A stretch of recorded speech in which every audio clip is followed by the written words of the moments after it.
Hello everyone, again welcome back my YouTube channel. Hope आप अच्छे होंगे और अपनी प्रिपरेशन अच्छी तरीके से कर रहे होंगे। और इस 20 मिनट सीरीज में आप सभी का स्वागत है। और आप लोगों ने इसका फर्स्ट जो वीडियो मैंने केमिस्ट्री का अपलोड किया जिसमें टॉप 50 क्वेश्चंस डाला था, उसमें आप लोगों ने जितना प्यार दिया आप लोग का बहुत बहुत धन्यवाद। आप लोगों को काफ़ी पसंद आया और ये भी लगा होगा कि ये सच में बोर्ड एग्जाम के लिए बहुत ही स्पेशल होने वाला है। तो इसी क्रम को हम आगे बढ़ाते हुए आज हम फिजिक्स की पूरी लेक्चर्स के बारे में डिस्कस करेंगे। अपकमिंग लेक्चर्स में बायो और मैथमेटिक्स का भी डिस्कस करेंगे और टाइम मिलेगा तो फिर मैं रिपीट कर दूंगा पार्ट 2 करके, ठीक है।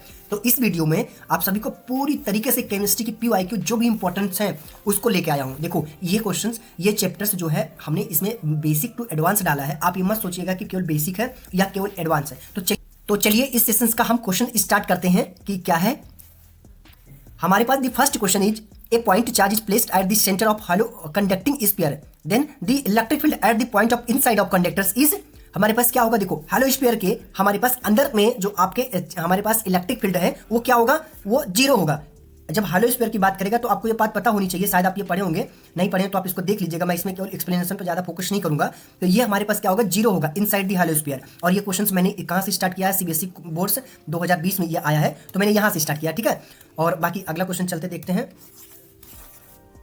अगला क्वेश्चन जो है, टू चार्ज एक प्लस क्यू और एक 2 minus are separated by the distance of d, the natural point lie. Natural point कहां पे लाई होगी, यानी आपके पास न्यूट्रल बिंदु कहां पे प्रेजेंट होगा दोनों चार्ज का, क्योंकि चार्ज डिफरेंट अलग अलग है। तो देखो ये अगर बाय द वे ये किससे बात कर रहा है, हमको डिस्टेंस सेपरेट कर दिया जाए दो चार्ज का, तो हमारे पास कहां होगा, वो आउटसाइड ऑफ दी हमारे पास क्यू होगा, क्यू के हमारे पास बाहर होगा, क्यू के बाहर, ठीक है। तो आप ये देख लीजिएगा, मैं आपको केवल ज्यादा एक्सप्लेनेशन फोकस नहीं कर रहा हूं बिकॉज ऑफ दैट क्वेश्चंस मैंने केवल इंपॉर्टेंट क्वेश्चन ताकि आपके एग्जाम में डायरेक्ट पूछे, ठीक है। तो आप इसको देखिएगा, मैं इस पर एक्सप्लेन नहीं करूंगा। हमारे पास आंसर क्या होगा, outside on the plus Q, याद रखिएगा प्लस क्यू की बात कर रहा हूं, ठीक है। और ये क्वेश्चन कब आया है, हमारे पास 2021 में आया है सीबीएसई बोर्ड में, ठीक है। अगला हमारे पास क्वेश्चन है इस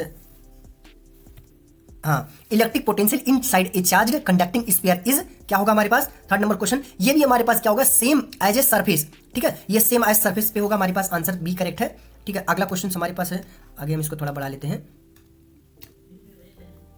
अगला क्वेश्चन हमारे पास क्या है कि the magnetic force on a charge particles moving the parallel to the magnetic field. No doubt जब पैरेलल की बात बोलेगा तो हमारे पास चुंबकीय क्षेत्र जो है पैरेलल जो होगी वो क्या होती है, वो हमारे पास आपको पता होगा, शायद आपने इसको क्वेश्चन पढ़ा होगा, क्या होता है पैरेलल के केस में, उसके बीच में जैसे अगर दोनों पैरेलल है तो उनके बीच में हमारे पास 0 होता है, ठीक है। तो इसको आई थिंक आपको ये बात पता होगा, ठीक है। मैं अगला क्वेश्चन देखता हूँ, ये कब आया है, हमारे पास सीबीएसई बोर्ड 2023 में ये क्वेश्चन आया है, इसलिए ये क्वेश्चन आपके लिए इंपॉर्टेंट है, ठीक है। अगले की बात करते हैं, the magnetic field inside along the solenoid depends, यानी सोलेनॉइड की जब बात करेगा, लंबे सोलेनॉइड के अंदर चुंबकीय क्षेत्र किस पर निर्भर करता है, चुंबकीय क्षेत्र किस पर निर्भर करता है। जब इसकी बात आई तो हम ये हमने किस पे पढ़ा था, अगर आप जब इसको पढ़े होंगे अच्छे से एक्सप्लेन करके तो ये पता चला होगा कि जो हमारे पास करंट है ना, वो जो मतलब करंट है उस पर डिपेंड करता है और उसके पर यूनिट लेंथ पर डिपेंड करता है, ठीक है। तो हमारे पास ये क्या होगा, आंसर सी इज करेक्ट। ये क्या देखो आईसीएसई बोर्ड 2024 में अभी रिसेंटली में आया है, इसलिए this question is very important. Next question is a charge particle enter the magnetic field perpendicular to it, the kinetic energy of a particle. Kinetic energy क्या है, काइनेटिक एनर्जी मींस गतिज ऊर्जा जब हमारे पास मैग्नेटिक फील्ड जो है वो perpendicular यानी लंबवत प्रवेश करता है। तो हमारे पास ये क्या होगी, देखो जब हमारे पास अगर बोल दिया है कि परपेंडिकुलर हमारे पास प्रवेश कर रही है ना, तो उसका काइनेटिक एनर्जी आपका चेंज नहीं होता, यानी आपके पास क्या होगा, रिमेन कांस्टेंट होगा, ठीक है जी। और ये हमारे पास देखो कब आया है क्वेश्चन, इस सीबीएसई बोर्ड 2025 अभी रिसेंटली में आया, इसलिए this question is very important. देखो मैंने आपको ये बात बताया कि ये मेरी जो सीरीज है ना उस स्पेशली ऐसे बोर्ड्स को टारगेट कर रही है जो क्वेश्चंस ये आना ही है। तो हमने स्टैंडर्ड माना है सीबीएसई आईसीएसई बोर्ड को, ताकि हर एक स्टेट के लिए this series is very important, 20 series, ठीक है। अपकमिंग में मैं इसमें और भी सेशंस लेके आऊंगा, ठीक है। तो मैं आगे बढ़ता हूं। देखो नेक्स्ट क्वेश्चन इस सीरीज का हमारे पास 7 नंबर क्वेश्चन जो है, the Lenz law is direct consequence of the conservation, ठीक है। हम ये क्वेश्चन बहुत ज्यादा इंपॉर्टेंट है। लेंज लॉ में जो आपके पास लेंज लॉ में जो आपके लेफ्ट हैंड रूल्स है, लेफ्ट हैंड रूल्स और आपके पास राइट हैंड रूल्स दोनों है, तो दोनों आप एक बार इसको कवर करके जाएगा, हर बार एक क्वेश्चन आता है, ठीक है। तो इसका हमारे पास क्या है, इसमें पूछा गया है कि लेंज लॉ जो उसका फोकस है, ये आपको स्पेशलाइजेशन नहीं किया है कि हम लेफ्ट की बात कर रहे हैं या राइट की, so that you can say कि ये हमारे पास किसकी कंजर्वेशन से है। तो ये तो आपको अगर मतलब थोड़ा भी आप पढ़े होंगे तो आपको पता चल गया होगा कि एनर्जी कंजर्वेशन पर होता है। आप ये सोच रहे होंगे कि मास कंजर्वेशन नहीं, लॉ ऑफ मास कंजर्वेशन तो दूसरा रूल्स होता है, और ये सीबीएसई बोर्ड 2020 में आया था। सो that this question is very important. In A AC current power of factors is maximum, कब होगा हमारे पास एसी करंट का मैक्सिमम होगा। देखो तो ये क्वेश्चन हमारे पास सर्किट इज रजिस्टिव है ना, उसी के बेसिस पे हमारे पास ये थर्ड क्वेश्चन इज करेक्ट है। यानी आपको पूछ रहा है कि परिपथ में शक्ति गुणांक अधिकतम कब होगा। तो जब ये हमारे पास क्या होगा, सर्किट पूरी तरीके से रजिस्टिव हो, यानी उसमें कोई भी विरोध उत्पन्न ना हो, सो डेट हमारे पास आंसर इज सी करेक्ट। ठीक है, और ये क्वेश्चन इंपॉर्टेंट है क्योंकि ये क्वेश्चन हमारे पास बोर्ड 2021 में डायरेक्ट पूछा गया था। ठीक है, द नेक्स्ट क्वेश्चन हमारे इस सीरीज का क्या है, the RMS value of AC current is equal किसके होगा, यानी AC धारा का RMS वैल्यू क्या होगा, RMS वैल्यू यानी जो आपके पास करंट में रिलेशन होता है वो क्या होगा हमारे पास। देखो ये आपके पास क्या होता है, I0 डिवाइडेड बाई √2 होता है। ठीक है, तो हमारे पास आंसर कौन सा मैच कर रहा है, थर्ड। हम आपको डायरेक्ट क्वेश्चन बता रहे हैं, क्वेश्चन को हम और बढ़ाएंगे। और देखो ये वाला यूपी बोर्ड वाले स्टूडेंट के लिए बहुत ज्यादा इंपॉर्टेंट है। देखो हम इस तरीके से क्वेश्चन को टैकल करने की कोशिश करते हैं कि ये इसी एग्जाम में आया है ना, तो दूसरा जब एग्जाम होगा ना तो एग्जामिनर क्या करता है, उसी क्वेश्चन को रिपीट करता है, क्योंकि चैप्टर से तो आपके बेसिक कॉन्सेप्ट बनाएंगे। तो नो डाउट इसीलिए मैं एक बार बोला हूं कि आप एक बार क्वेश्चन देख लीजिए। नेक्स्ट क्वेश्चन इज जी transformer can not work on the DC because, यानी कोई भी ट्रांसफार्मर आपको DC पर वर्क नहीं करता है, उसका रीजन बताना है। तो उसका रीजन जो है हमारे पास, क्योंकि उसके पास कोई भी जो हमारे पास DC पर काम नहीं करता, तो DC में हमारे पास कोई भी तरीके से किसी भी तरीके का फ्लक्स प्रेजेंट नहीं होता है। फ्लक्स क्या होता है, यानी फ्लक्स प्रेजेंट नहीं होता। जब आप इस चैप्टर को अच्छी तरीके से कवर किए होंगे तो आपको पता होगा, और ये 2023 CBSE बोर्ड में आया है। So that this chapter is very important to all. और आई होप ये सेशंस आप लोग जितना प्यार दिए हो, आप लोग का दिल से धन्यवाद। लिटरली बता रहा हूँ, इतना मैं उम्मीद नहीं किया था आप लोग को पसंद आएगा। मैं और अच्छा कंटेंट बनाने की कोशिश करूंगा। अगली बार तो कम क्वेश्चन करूंगा, बट और भी अच्छे तरीके से मैं एक्सप्लेन करने की कोशिश करूंगा। ठीक है, तो अगला जो हमारे पास इस सीरीज का क्वेश्चन है, the microwave are used in the radar. Radar में हमारे पास कौन सा माइक्रोवेव यूज होता है। देखो रडार के बेसिस पे ये हमारे टाइम पे भी आया था। तो रडार जो है ऐसी हम माइक्रोवेव यूज करते हैं जिनकी पेंट्रेशन पावर ज्यादा होती है। ठीक है, पेंट्रेशन पावर के बेसिस पे भी हम इसको आइडेंटिफाई कर सकते हैं, और जिसका वेवलेंथ भी हमारे पास कम होगा। और नो डाउट आपको भी पता है कि जिसकी पेंट्रेशन यानी जिसकी एनर्जी ज्यादा होगी तो उसका वेवलेंथ कम होता है, क्योंकि वेवलेंथ कम होता है तो एनर्जी ज्यादा होता है, इनवर्सली प्रोपोर्शनल की वजह से। ठीक है, और नो डाउट लाइट की जो प्रॉपर्टी होती है स्ट्रेट लाइन में जाती है। So that all of the option is correct. ठीक है, इसमें आपको मैं थोड़ा टाइम दिया हूँ, बाकी फिर भी आप देखो ये क्वेश्चन ICSE बोर्ड का है। तो ICSE board one of the best board होता है ना, सो दैट इसकी क्वेश्चन हर कोई रिपीट करवा देते हैं। तो आप लोग स्टेट बोर्ड के स्टूडेंट आप इसको बेसिकली याद रखिएगा। और अगला जो हमारे पास क्वेश्चन है, speed of EM wave in the vacuum depends on, हमारे पास किस पर निर्भर करता है, यानी किस पर डिपेंड करता है। तो हमारे पास आपको पता है कि आपकी कोई भी लाइट्स होती है या तो E और या तो म्यू, इन दोनों वैल्यू पर डिपेंड करता है। और ये क्वेश्चन हमारे पास CBSE के अभी आई है अगली साल, जो अभी फरवरी में बीते हुए टाइम में पेपर हुआ है, और ये तो फिर होने वाला है फरवरी और जनवरी में। तो अगला हमारे पास देखो ये आंसर क्या होगा, सी आंसर इज करेक्ट। तो नेक्स्ट क्वेश्चन हम देख लेते हैं क्या है।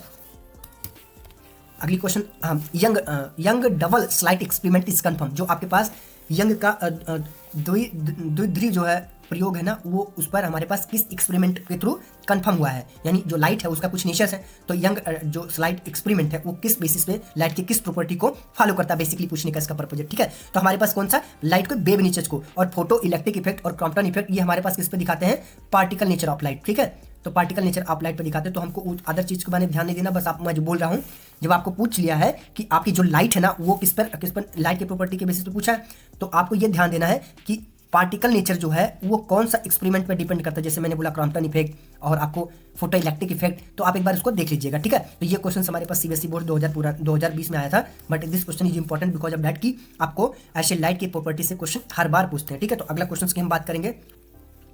तो हमारे पास जो हमारे पास fringe width will be increase, यानी फ्रिंज की जो चौड़ाई होगी वो कब बढ़ेगी, किस केस में बढ़ेगी। तो हमारे पास तब बढ़ेगा जब आपके पास जो स्क्रीन है ना उसकी डिस्टेंस को बढ़ा दिया जाए basically. So that answer is correct B वाला। और हमारे पास ये CBSE 2021 में क्वेश्चन आया था। अगला क्वेश्चन की हम बात कर लेते हैं।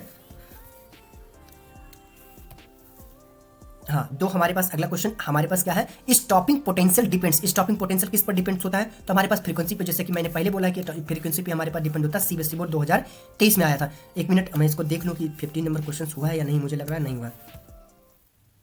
हाँ देखो हमारे पास फोटो इलेक्ट्रिक इफेक्ट सपोर्ट, क्या सपोर्ट करता है फोटो इलेक्ट्रिक इफेक्ट, मैंने अभी बोला है ना मुझे, क्योंकि जब मैं क्वेश्चन बना रहा तो मेरे दिमाग में था कि मैंने फोटो इलेक्ट्रिक इफेक्ट डाला है। अभी मैंने इसके पहले भी क्वेश्चन में पूछा गया था पार्टिकल ऑफ लाइट, सॉरी जो हमारे पास लाइट की जो प्रॉपर्टी है उस पर एक क्वेश्चन आता है। तो मैंने इसके पहले किस पे दिया था, वेव नेचर। तो ये हमारे पास क्या होगा, पार्टिकल नेचर। सो डेट हमारे पास answer is B is correct. और ये इंपॉर्टेंट है, मैंने आपको बोला एक बार आप अदर एग्जांपल देख लीजिएगा लाइट की पार्टिकल नेचर और वेव नेचर के बेसिस पर। ठीक है, बहुत सारे एक्सपेरिमेंट हैं और ये तो मैंने करवाई दिया हूँ। अगला क्वेश्चन हमारे पास बोहर, हमारे पास क्वांटाइजेशन कंडीशंस क्या है, बोहर के लिए जो क्वांटाइजेशन कंडीशंस होता है वो क्या है। तो अगला क्वेश्चन हमारे देखेंगे तो हमारे पास यही होता है कि MBR इज इक्वल टू क्या होता है, NH/2π। ये हमारे पास बोहर की एक्सपेरिमेंट है। ठीक है, तो आई होप इसको, और ये क्वेश्चन हमारे पास बोर्ड अभी ICSE बोर्ड 2024 में आया था। सो that this question is very important. या देखो मैं आपको एक पैटर्न आपको समझा दे रहा हूँ। जो ICSE बोर्ड है ना सबसे बड़ा बोर्ड है, उसके बाद CBSE बोर्ड है। तो CBSE बोर्ड से भी जितने भी आपके पास स्टेट बोर्ड, चाहे यूपी बोर्ड की बात हो या आपके पास बिहार बोर्ड हो, चाहे अदर स्टेट बोर्ड हो, तो ये इन्हीं दोनों के क्वेश्चंस को ये क्या करता है, इसके क्वेश्चंस को उठा लेता है और ये क्या करता है, इसका क्वेश्चन उठा लेता है। नो डाउट ये मैं नहीं कह रहा हूँ कि वो अपने क्वेश्चंस को रिपीट नहीं करते हैं, बेसिकली रिपीट करते हैं जब क्वेश्चन उसी चैप्टर से, तो जो क्वेश्चन है तो उसको तो रिपीट करना ही है, क्योंकि उनको भी पता है कि ऐसे सारे क्वेश्चन तो बनाना नहीं है कि बच्चे कर ही ना पाए। तो ये आईसीएसई बोर्ड 2024 में आया, so that this question is very important to all. And next question, de Broglie wavelength increase when, de Broglie wavelength कब इंक्रीज होता है, जब आपके पास क्या इंक्रीज हो जाते हैं, काइनेटिक एनर्जी जब इंक्रीज हो जाते हैं, काइनेटिक एनर्जी इंक्रीज नहीं डिक्रीज जब हो जाते हैं, तब हमारे पास डी ब्रोगली वेवलेंथ हमारे पास बढ़ता है, क्योंकि एनर्जी इनवर्सली प्रोपोर्शनल टू होता है। ठीक है, तो वेवलेंथ बढ़ाएंगे तो नो डाउट आपकी एनर्जी या वेवलेंथ हमारे पास कम होनी चाहिए। ये सीबीएसई बोर्ड अभी 2025 में आया रिसेंटली में, सो that this question is very important. मैंने इस क्वेश्चन को, इस पीडीएफ को बनाने में मेरा बहुत मैंने बहुत कुछ सोचा, कौन कौन से क्वेश्चन को क्यों रखूं, रीजन भी है। ठीक है, अगला क्वेश्चन जो है, the maximum binding energy per nucleon क्या होगा हमारे पास, किसका होगा, यानी अधिकतम प्रति न्यूक्लियन बंधन ऊर्जा होती है, किसकी होती है, अब बताओ। तो देखो यहाँ पे जो अगर ये यूरेनियम का तो नहीं होता, हाइड्रोजन का भी नहीं, और आयरन का हो सकता है, हीलियम का नहीं हो सकता। ठीक है, सो डेट हमारे पास आंसर सी इज करेक्ट। ठीक है, ये हमारे पास सीबीएसई बोर्ड 2000 इसमें आया है, 2020 में आया है। अगला क्वेश्चन जो है इस सीरीज का हमारे पास क्या है, दो half life of radio active substance is independent of, किस पर हमारे पास इंडिपेंडेंट होता है, हाफ लाइफ जो हमारे पास रेडियो एक्टिव का है वो हमारे पास किस पे, देखो अपना टेम्परेचर पे भी करता है, हाँ सही बात है, प्रेशर पे भी करता है, एक्सटर्नल फील्ड पे, so that B answer is correct. और ये सीबीएसई बोर्ड 2021 में आया है। सो आई होप, बार बार मुझे बोलना अच्छा नहीं लग रहा, बट फिर भी कि आपको लिए ये क्वेश्चन या पीडीएफ पूरा इंपॉर्टेंट है। ठीक है, अगला क्वेश्चन जो है हमारे पास, जेनर डायोड इज यूज, किसके लिए यूज हो जाता है जेनर डायोड, तो हमारे पास देखो जेनर डायोड के लिए तो आपके पास रेक्टिफायर के लिए हमारे पास नहीं होता है, ऑसिलेटर के लिए भी नहीं होता है, एम्पलीफायर के लिए भी नहीं होता है, अच्छा वोल्टेज के लिए होता है। ठीक है, वोल्टेज के लिए, और ये हमारे पास यूपी बोर्ड में आएगा। यूपी बोर्ड वाले भी इलेक्ट्रिक फील्ड को ज्यादा वेटेज देके क्वेश्चंस को पुटअप करते हैं।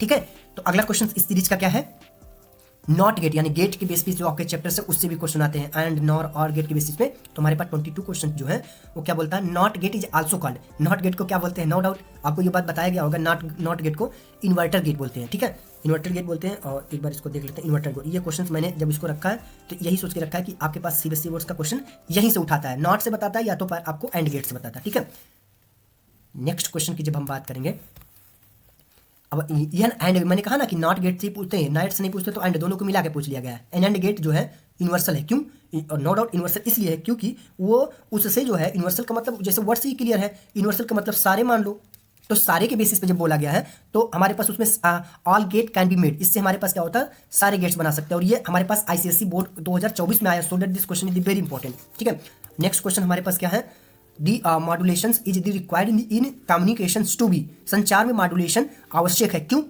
हमारे पास, क्यों आवश्यक है हमारे पास, इसलिए देखो संचार में मॉड्यूलेशन आवश्यक है, क्यों, क्योंकि हमारे पास जो होता है कि रिड्यूज एंटीना हाइट, इसलिए मॉड्यूलेशन करते हैं ताकि जो आपकी वो जो हमारे पास एंटीना लगाते हैं ना, उसकी जो हाइट हो जाए वो कम हो जाए, इसलिए हम उसको यूज करते हैं। ठीक है, तो ये हमारे पास देखो अभी तुरंत आया है जो सीबीएसई बोर्ड 2025 में, तो ये आप आई थिंक एक बार इसको देखिएगा, और ये क्वेश्चन काफ़ी इंपॉर्टेंट है आपके लिए। अगला क्वेश्चन जो है, हम क्वेश्चन अब बढ़ाएंगे, optical fibre work on the particles, यानी sorry optical fibre work on the principle of, क्या है हमारे पास देखो इसमें रिफ्लेक्शन तो हो नहीं सकता, डिफ्रेक्शन भी नहीं हो सकता, total internal energy, total internal reflection. ठीक है, रिफ्लेक्शन हो सकता है। ठीक है, अगर रिफ्लेक्शन केवल होता तब भी हम आंसर मार देते, इंटरफेरेंस तो होगा नहीं। सो डेट ऑप्शन हमारे पास क्या है, थर्ड इज करेक्ट। ठीक है, और ये देखो 2000 किस में आया है, 20 में आया है। और आई होप ये क्वेश्चन आपको काफी अच्छा लग रहा होगा, आप लोग जिस तरीके से फर्स्ट लेक्चर में प्यार दिए हैं उतना प्यार बनाए रखिएगा, और आप कमेंट में अपकमिंग सेशंस में जिस टॉपिक पे भी आपको क्वेश्चन चाहिए आप कमेंट में बता सकते हो, मैं डेफिनेटली उस पर क्वेश्चन बनाने की कोशिश करूंगा।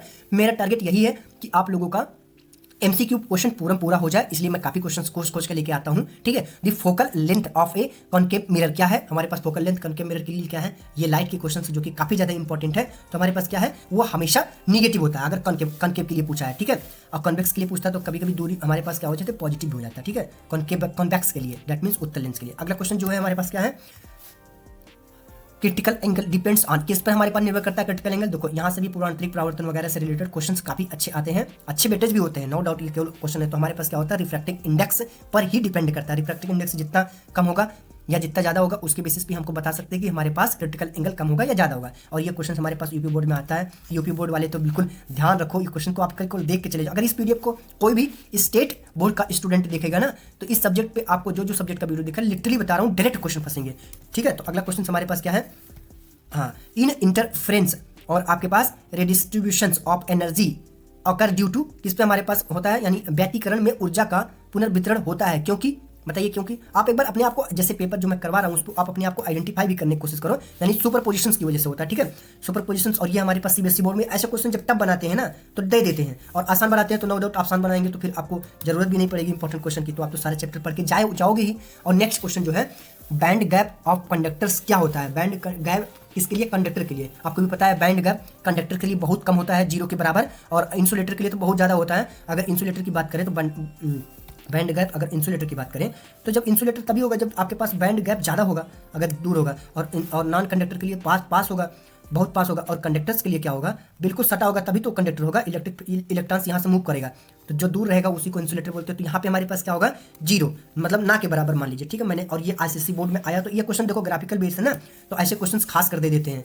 तो होप आप इस क्वेश्चन को एक बार देखने का कोशिश करिएगा, समझने का प्रयास करिएगा। Next question, the majority charge carries in the N type of semiconductors. जो एन टाइप जैसे अगर आपके पास है तो आपको भी पता है कि एन टाइप में क्या होता है, ये मतलब आप ये मान लीजिएगा इलेक्ट्रॉन की बात कर रही है, सीबीएसई बोर्ड 2025 में तुरंत का तुरंत आया है। होप आपको ये चीज़ें, ये सेशंस अच्छा लग रहा होगा। नेक्स्ट क्वेश्चन जो है, हम क्वेश्चन जल्दी बढ़ाएंगे। हमारे पास क्या है? एक coil is the rotated in the uniform magnetic field, the frequency of the induced EMF depends on, इस पर डिपेंड करता है। तो ये क्वेश्चन हमारे पास, ये हमारे पर डिपेंड करता है स्पीड ऑफ रोटेशन, ठीक है, जिस सीबीएसई बोर्ड 2020 में आया था। आई होप आपको अच्छा लग रहा होगा session. In an LCR circuit resonance occur कब अकर होगा? जब हमारे पास एक्सएल की वैल्यू, किसके? एक्सएल की वैल्यू एक्ससी की वैल्यू बराबर हो जाते हैं, तब हमारे पास स्टूडेंट आंसर हमारे पास कंफर्म मैच हो रहा है बी पे, ठीक है। और ये सीबीएसई बोर्ड 2021 में आया था। जो नेक्स्ट क्वेश्चन हमारे पास इस सीरीज का है, क्या है देखते हैं। Which electromagnetic wave is use for the क्या है हमारे पास? सैटेलाइट से कम्युनिकेशंस में कौन सा इलेक्ट्रोमैग्नेटिक वेव यूज होता है? बेसिकली ज़्यादातर जो यूज होता है हम उसकी बात कर रहे हैं, तो हमारे पास ज़्यादातर माइक्रोवेव होता है, ठीक है। अगला क्वेश्चन जो यूपी बोर्ड्स में आया था, नेक्स्ट क्वेश्चन हमारे पास क्या है? क्वेश्चन जो है ज़्यादा चला जा रहा है, हाँ ये हो गया है ये क्वेश्चन। अगला question, which property of EM wave proves they are transfer in the nature, क्या होता है हमारे पास? कौन से 34 नंबर का क्वेश्चन पे हमारे पास किस पे होते हैं? या पोलराइजेशन में, यानी ईएमएफ तरंगों में अनुप्रस्थ हमारे पास क्या होता है? वो पोलराइजेशन में हमें पता चलता है, ठीक है। अगला क्वेश्चन जो है, Young double slit experiment, double slit is very important experiment, इसको आप एक बार अच्छे से रीड करके जाइएगा। If slide breadth increase the fringe breadth, क्या होगा? यानी फ्रिंज, जब आपके पास स्लाइड की जो ब्रेथ है उसको अगर इंक्रीज कर दिया जाए तो हमारे पास पूछा है कि फ्रिंज क्या होगा, ठीक है, यंग मॉडुलस एक्सपेरिमेंट में। तो हमारे पास देखो वो आपके पास, मैंने आपको इसके पहली बार बोला है ना कि वो क्या होगा? अनचेंज होगा, यानी वो किसी पर डिपेंड नहीं करता। और ये आईसीएसई बोर्ड 2024 में डायरेक्ट पूछा गया था, ठीक है। अगला क्वेश्चन की हम जब बात करेंगे, next question, the photo electric effect can not be the explain on the basis, no doubt कि फोटो इलेक्ट्रिक इफेक्ट किस पे एक्सप्लेन नहीं समझाया जा सकता। मैंने बोला फोटो इलेक्ट्रिक इफेक्ट पे पार्टिकल नेचर्स को एक्सप्लेन करती है, तो वेव या क्लासिकल नेचर को एक्सप्लेन नहीं किया जा सकता। तो इसमें कौन सा ऑप्शन मैच कर रहा है? C answer is correct. और ये सीबीएसई बोर्ड में देखो मैंने आपको बोला था लाइट की पार्टिकल नेचर्स के बेसिस पे या वेव के नेचर पे, दैट मीन्स नेचर ऑफ हमारे पास लाइट की एक क्वेश्चन हर बार पूछ लेती है, ठीक है। अगला क्वेश्चन की जब हम बात करेंगे, अगला क्वेश्चन क्या है हमारे पास? The stopping of potential in the photo electric effect is independent of, किस पर हमारे पास इंडिपेंडेंट होता है? हमारे पास इंटेंसिटी ऑफ लाइट पर इंडिपेंडेंट होता है। ये सीबीएसई बोर्ड 2020 में आया था, ठीक है। आप ये भी देखते रहिएगा टाइम, ताकि आपको उसके अकॉर्डिंग ही पता चल जाए कि हमारे पास कौन क्वेश्चन कितना इंपॉर्टेंट है। The radius of the nth Bohr orbitals is the directly proportional, किसके डायरेक्टली प्रोपोर्शनल होता है? हमारे पास n स्क्वायर। ये हमारे पास रेडियस की बात किया जाए, क्यों? रेडियस का जो फार्मूला होता है अगर देखा जाए तो RN is equal to 0.53 into क्या होता है? जेड बाई एन स्क्वायर होता है ना, ठीक है। जेड बाई एन स्क्वायर होता है या एन स्क्वायर बाई जेड, आप इसको देख लीजिएगा एक बार, ठीक है। बस होता है कि इस पर निर्भर करता है और एटॉमिक नंबर पर निर्भर करता है। ये हमारे पास क्या होता है? सीबीएसई बोर्ड 2021 में डायरेक्ट क्वेश्चन पूछा गया है। मैं एक्सप्लेनेशन पे फोकस नहीं कर रहा हूँ बिकॉज की टाइम थोड़ा मैनेज करने की वजह से। The de Broglie wavelength of an electron is the maximum when it's, कब हमारे पास मैक्सिमम होगा? जब हमारे पास इसकी काइनेटिक एनर्जी कम होगी, ठीक है। अगला क्वेश्चन हम देखते हैं, काइनेटिक एनर्जी की बात पे बेसिस पे ही हम उसको एक्सप्लेन करेंगे। तो ये हमारे पास यूपी बोर्ड्स में आया था बेसिकली। अगला क्वेश्चन की हम बात करेंगे, तो बाइंडिंग एनर्जी पर न्यूक्लियस हमारे पास कब एक्सप्लेन क्या करता है? बाइंडिंग एनर्जी वो हमारे पास किसको? न्यूक्लियर फिजन को एक्सप्लेन करता है। न्यूक्लियस फिजन और फ्यूजन दोनों को एक्सप्लेन करता है, एक ही को नहीं एक्सप्लेन करता है ना। और ये सीबीएसई बोर्ड में देखो डायरेक्ट पूछा गया था 2023 में। तो अगला क्वेश्चन की हम बात करते हैं इस सीरीज का, तो in nuclear fission energy is release due to, energy किस लिए रिलीज करता है हमारे पास? न्यूक्लियर फिजन में हमारे पास एनर्जी इसलिए इंक्रीज करता है, एनर्जी रिलीज करता है क्योंकि मास हमारे पास क्या होती है? कम होती है। और वही मास जो होती है हमारे पास एनर्जी में कन्वर्ट होकर रिलीज हो जाती है।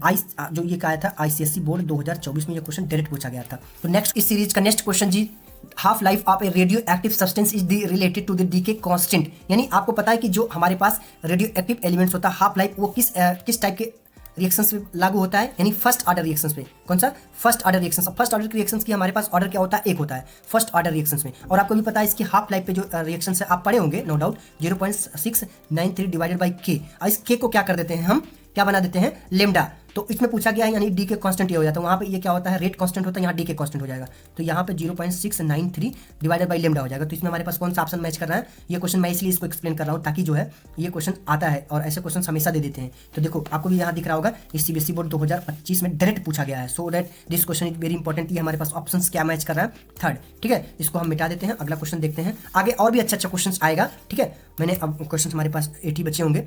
अगला question A, transitions is called a current controlled device because of that. क्यों हमारे पास करंट डिवाइस इसको बोलते हैं?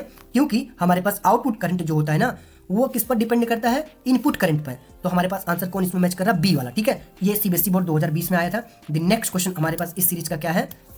नेक्स्ट क्वेश्चन हमारे पास, in a P N junction diode the depletion region is form due to depletion region. कैसे form होता है? 44 नंबर क्वेश्चन में हमारे पास ये इसलिए फॉर्म होता है जी, recombination of the charge carry. जो हमारे पास रिकम्बिनेशन होता है ना वो चार्ज कैरी करते रहता है। ये हमारे पास CBSE बोर्ड 2021 में आया था। तो नेक्स्ट क्वेश्चन हमारे पास इस सीरीज का क्या है देखते हैं कि हमारे पास जेनर डायोड इज ऑपरेट किस पे करता है? जेनर डायोड हमारे पास देखो ये रिवर्स बायस ब्रेकडाउन पे हमारे पास जब पी एन जंक्शन डायोड पढ़ते हैं ना तो रिवर्स बायस में उसमें दो बायस होता है, एक फॉरवर्ड बायस एक रिवर्स बायस। तो हमारे पास जेनर डायोड रिवर्स बायस पे वर्क करता है और ये हमारे पास 2022 में डायरेक्ट क्वेश्चन आया था। सो that this question is the very important for you all guys. तो आप लोग के लिए काफी अच्छा सेशन चल रहा है तो आप लाइक करना ना भूलिएगा वीडियो को। ठीक है, next question, which logic gate give output 0 only when both input are 1। ये कौन सा ऐसा हमारे पास होता है? ये एक ही हमारे पास हो सकता है। कौन? NAND. क्योंकि एन एंड के केस में आपके पास कुछ भी डालोगे आपके पास आउटपुट एक ही मिलता है। मतलब जो आउटपुट है ना वो 0 ही मिलता है क्योंकि नेगेटिव कर देता है। और कोई भी चाहे 0 डालो चाहे इनपुट डालो। ठीक है, नेक्स्ट क्वेश्चन हमारे पास ये 2023 के CBSE बोर्ड्स में आया था direct question. Next question, the height of transmission antenna is reduce by. किस पे हमारे पास क्यों रिड्यूस किया जाता है हाइट हमारे पास एंटीना की? वो इसलिए क्योंकि आपके पास कैसे इसमें पूछा गया है कि प्रेक्षण एंटीना की ऊंचाई कम की जाती है। क्यों कैसे की जाती है पूछा है।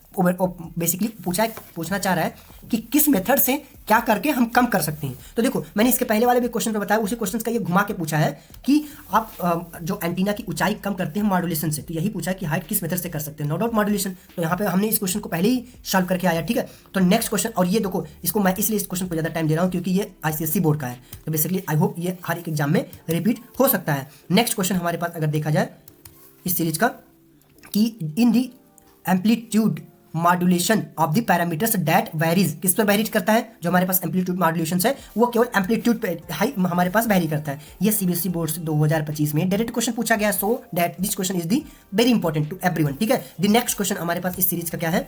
ऑप्टिकल और fibre communications is the superior. क्यों सुपीरियर होता है? क्योंकि हमारे पास हमको इसमें जो हमारे पास क्वेश्चन है इसका जो बैंड विड्थ होता है वो ज़्यादा होता है और हमारे पास इसमें लॉस क्या होता है? बहुत कम होता है। सो दैट इसमें कौन सा हमारे पास ऑप्शन मैच कर रहा है? Large band width and the low loss. ठीक है, हमारे पास CBSE बोर्ड 2020 में ये क्वेश्चन डायरेक्ट पूछा गया है। So that this question is very important to everyone.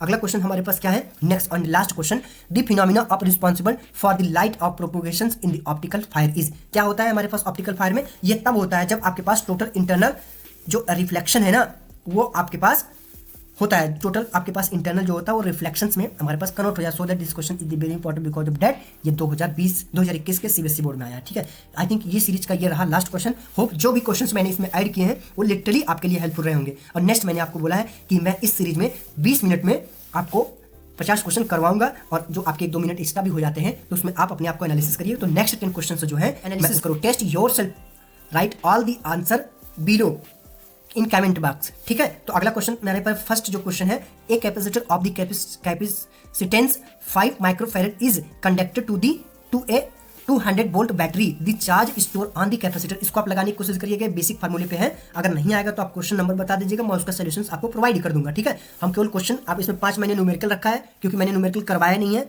और बेसिकली न्यूमेरिकल्स जो मुझे लगे इंपॉर्टेंट है तो मैंने उसको रख लिया है। 5 रखा हूँ क्योंकि हमारे पास जितना चैप्टर्स था उसकी जो मुझे इंपॉर्टेंट लगा वही है, ठीक है। Next question is an electrons is the accelerated through the potential difference of 144 volt and the de Broglie wavelength of the electrons is approximately, no doubt आप इसको निकालोगे according to de Broglie formula, and the RMS value of alternative current having the peak value 10 ampere is 10 ampere is क्या होगा हमारे पास। अब इसको match करिएगा, मैं इसका आंसर नहीं बताऊंगा। अब ये PDF जो है ना, आप जो डिस्क्रिप्शन बॉक्स है उसमें जो है आप ले लीजिएगा लिंक पर प्रेस करके, ठीक है। आप उसको एक्सेस करने के लिए उसको प्रेस करेंगे और वेट करेंगे, मैं आपको एक्सेस दे दूंगा। The energy of A photon of A frequency 5 × 10⁻⁻14 H जन, यानी आपके पास हर्ट्ज होते हैं, और जहाँ पे आपके पास प्लांक कांस्टेंट H की वैल्यू 6 × 6 × 10⁻6 6.6 × 10⁻34 जूल सेकेंड है, ठीक है। आप इसको सॉल्व करिएगा। Next question, the half life of a radioactive substance is 20 day and it's decay constant lambda की वैल्यू क्या होगी, इसका बताया गया है। And the transformation does not work on the DC supply, क्यों, क्योंकि ये क्वेश्चन मैंने वहाँ पे रखा, बस उसको दूसरे लैंग्वेज में था, ठीक है। उसको आप एक बार समझिएगा। And the photo electric effect supports, किस पर सपोर्ट करता है, आप इसको पढ़ के आए हैं, इसको मैं क्वेश्चन रिपीट किया हूँ ताकि ऐसा लगे कि आप क्वेश्चन जो है अच्छे से कवर किए हैं। The binding energy per nucleus is the maximum, किस केस में होगा, ये भी मैंने क्वेश्चन करवाया हूँ। और in the PN junction diode the deflection region is form due to, अब क्या, ये भी मैंने क्वेश्चन करवाया। नेक्स्ट और लास्ट क्वेश्चन जो है, which logic gate give output is 1 only when both input are 1, ठीक है। ये देखो, उसमें उस क्वेश्चन में क्या था, आउटपुट 0 देना चाहिए और इनपुट 1 होगा, तो आप इसको देख लीजिएगा, इसमें क्या पूछा गया है, आउटपुट 1 होगा, इनपुट भी 1 होगा, ठीक है। तो कौन सा, I think this is the last question. Hope आपको ये सेशन काफी अच्छा लगा होगा। आई